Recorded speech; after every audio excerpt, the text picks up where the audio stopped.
I love the freedom of the game. You come to soccer and you can't call any timeouts. Clock doesn't stop. You have to have the trust in your team, keeping your focus on the ball and, putting team first. We played fall soccer as a varsity team, and we didn't win a game. Their sophomore year, we won one game. Their junior year, we were undefeated, and their senior year, we were undefeated. It was my point to give everybody in the community a chance to be a part of something that's bigger. My name is Jim Clark. I'm from Chino Valley, Arizona. I was a soccer coach at Chino Valley High School for approximately 30 years. One of the main challenges is we're in a rural community. There's just some resources that we don't have, but we've been able to overcome that. We recognize that. It takes a lot of hands to make the job a lot easier, and we're helping one another to succeed.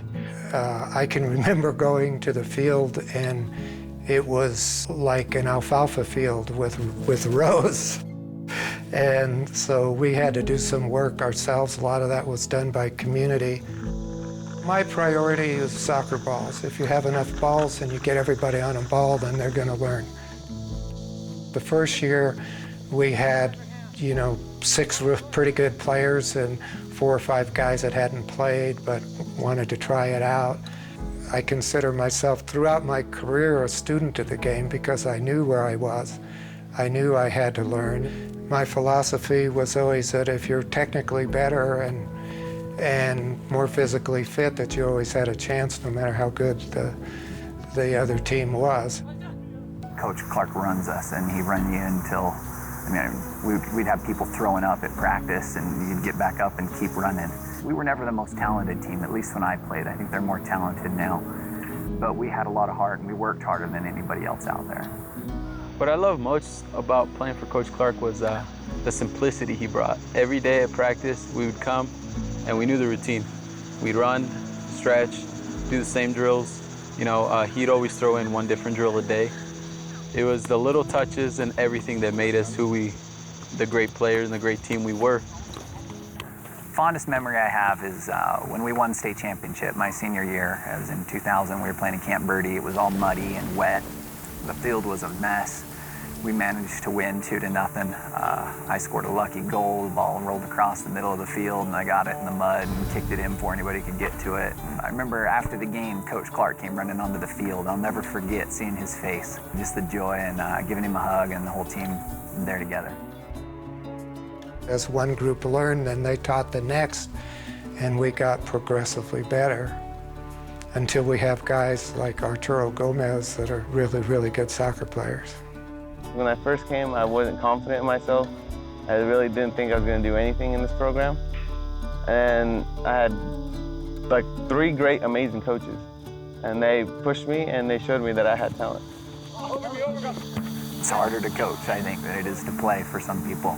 But Todd's a natural. The transition from Coach Clark to Todd, I couldn't imagine a more seamless transition, and it showed in the fact they won a state championship his first year. Coach Clark and I worked really well together. I'm a former player. I played for him. I don't know if he thought back then I would be a good coach or not. I picked Todd because he can figure out the X's and the O's. I think he makes good decisions, but mostly I was always impressed with his character when he played and his unselfishness and thought of the team over himself. Just about every practice we'll set a team goal, which so far 2 years, it's the same team goal, win a state championship. That's pretty easy. But I try to get them to be more specific. What's your personal goal? What do you want to achieve? I want to see all these boys succeed on and off the field. I get out there, I'll throw the cleats on, practice with them, do drills with them, show them techniques. I want to be the best soccer team we can for every game. I want to win championships, but I want these kids to be respectful, be winners outside of soccer as well. I want to keep on with the tradition. Everything that Coach Clark has set up, I want to keep that on. I don't want to change any tradition that he's established. Coach Clark and Coach Todd, you know, they press a lot on not only do you have to be a good player, but you have to be a good person. I think that's really impacted me a lot. It's other than soccer you learn out here. You learn a lot of courage and you learn a lot of like respect and value. Coming in, I was a really big ball hog. I came on the field and I played selfish, but playing with them, getting coached by Coach Clark and Coach Todd, I played good and not selfish. We share this relationship that no other team could have. You know, we have this bond that brings us together as a team. You go through the adversity of a season, the adversity of 4 years, so many ups and downs, and you truly get to know each other. There's no bigger compliment for a 40-year-old to come up to me and call me coach. Win one for Coach Clark. It's just, you know, it's a saying that we all say, you know, because he's basically the mentor for Chino Valley soccer, and so we all try to do it for him because of the legacy that he built for this program. My goal, honestly, from the beginning was to make this program one of the best programs in the state and to teach the kids how to play with class. Winning is the way to measure what you do, but it's really the journey and not the winning that is important. If you take care of your fundamentals and you develop a team concept, then the winning takes care of itself. I'm hoping that people will say that Coach Clark was always there for them, that my players would think that. And I hope that we made memories that these kids can build on to play the bigger game of life.